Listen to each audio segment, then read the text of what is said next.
शुक्रिया। अच्छा, मैं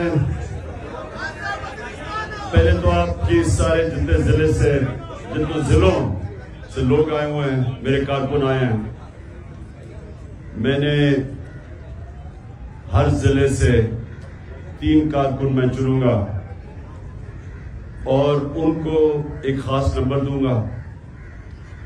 नंबर मेरे बाद अली खान दे देगा सबको, जो 3 जो मैं चुनूंगा। और आपकी जिम्मेदारी ये होगी कि जो भी जिले के मसले मसाइल हैं, बाकी अपने कारकुनों से बातचीत करके मुझे उस नंबर के ऊपर आप अपने जिले के मसले मसाइल बता रहे हैं।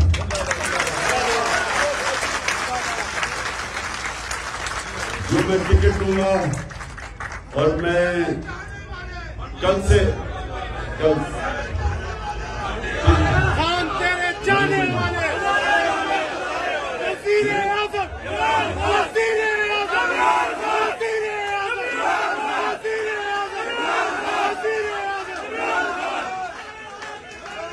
कोशिश होगी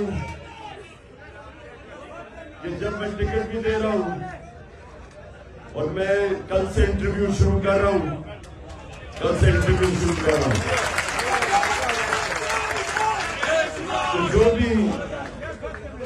जो भी आपकी राय होगी वो भी मैं इंटरव्यू देते हुए अपने ज़हन में रखूंगा।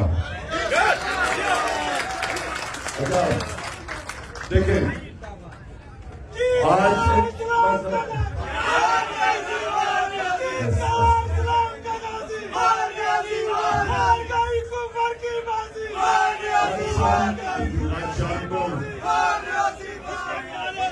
शाम के 11 बजे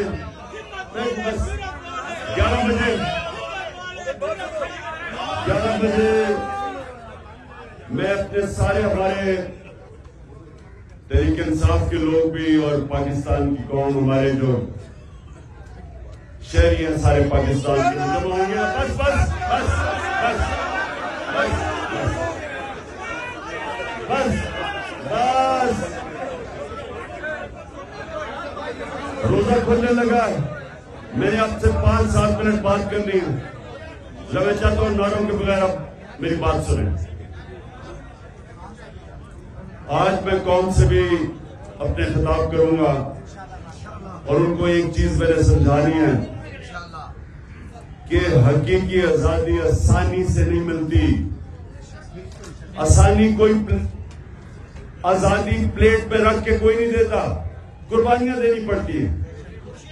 और बड़ी मुश्किल से हमारा सुप्रीम कोर्ट हमारे आइन के साथ खड़ा हुआ, नजरिया जरूरत को रद्द किया और उससे एक ऐसा फैसला दिया कि माजी के अंदर पाकिस्तान में हमारी अदालतें ऐसे फैसले नहीं करती थी।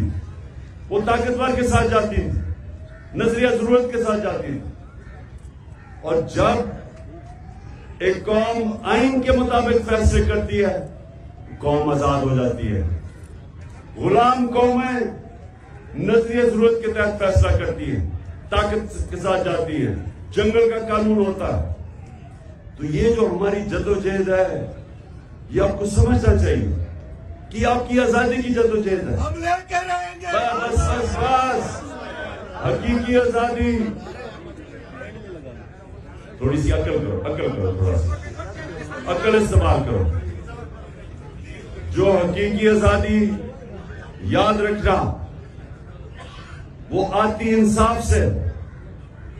जो नबी सल्लल्लाहु अलैहि वसल्लम ने मदीना की रियासत में इंसानों को इंसाफ से आजाद किया था।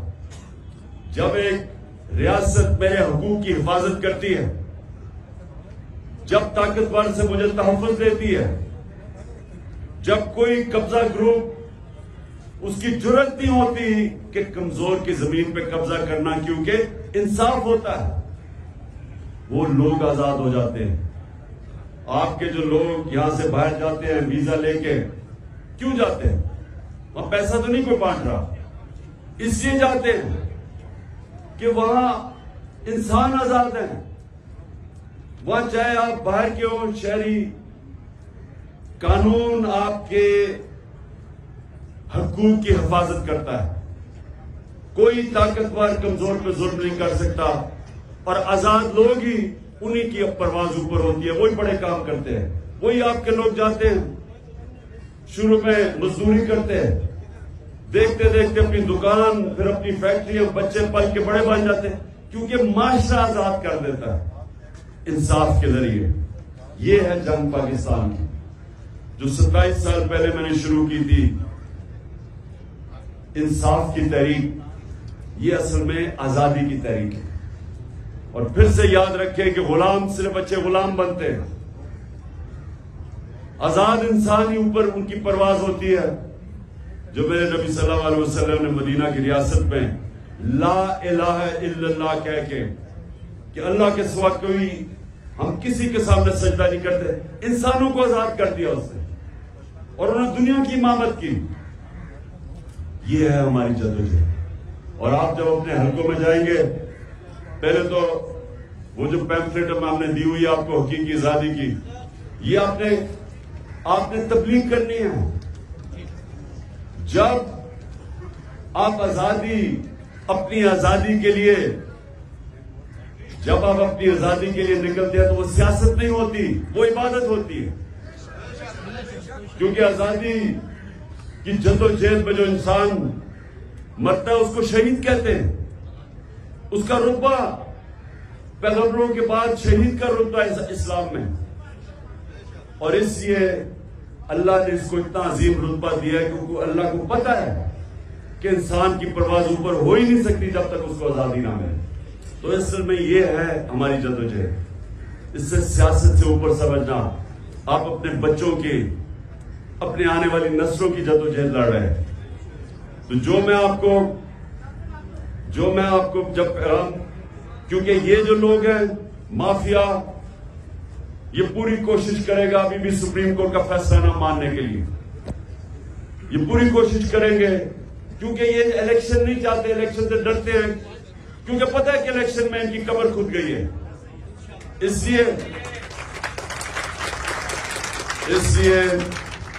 आपने तैयार रहना है। अगर इन्होंने सुप्रीम कोर्ट का फैसला ना माना तो अपने जिलों में तैयार हो जाना। मैं आपको पैगाम दूंगा, आपको मैसेज भिजवाऊंगा और आपने सबने सड़कों पे निकलना है।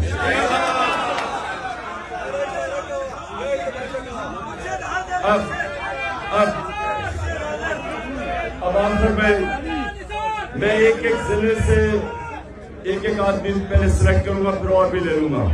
तो पहले शुरू करें कौन सा जिला?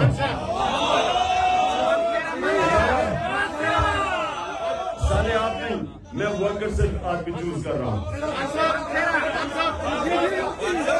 उसका नाम नहीं, उसके बाद दूसरा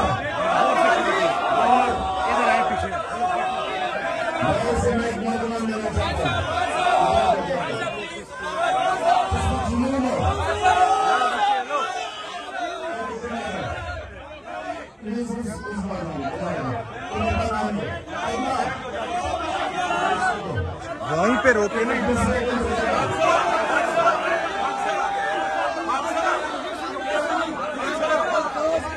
नाम बताओ।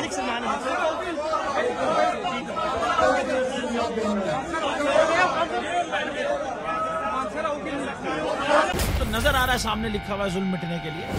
दो चीजों से मिटेगा भाई। एक, अदल की कुर्सी पे जो लोग बैठते हैं ना, वो अदल के हिसाब से फैसले करने लगे। दूसरा, कौम निकल खड़ी उस जुल्म के खिलाफ, तो जुल्म खत्म हो जाएगा। या इन दोनों में से कोई एक चीज हो जाए या दोनों हो जाए। अगर 420 का मुकदमा था, उस वक्त अदलिया में जो लोग बैठे हुए केस देख रहे थे, वो पूछते ना यार चीट हुआ कौन है।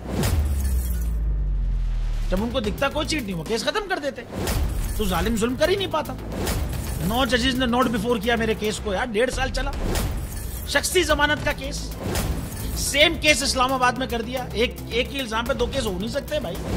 मतलब 60 दिन का वक्त होता है। 102 दिन के बाद मैं जीत गया, केस बरी हो गया। 102 दिन के बाद अपील फाइल की, एक्सेप्ट कर ली। नहीं करते ना एक्सेप्ट, खत्म हो जाता ना जुल्म यार। भरी अदालत में मुझे बरी कर दिया। फिर पता नहीं क्या हुआ 2.5 घंटे बाद का नोट बिफोर, मैं नहीं सुनता ये केस। खड़े रहते अपने फैसले पे, मिट जाता जुल्म। अल्लाह ताला ने बिठाया इस कुर्सी, इन कुर्सियों पे इनको यार, ये अल्लाह ताला की तरफ से फैसले करने हैं। तो या तो ये फैसले आएंगे, जुल्म मिट जाएगा, या कौम खड़ी हो जाएगी जुल्म के खिलाफ।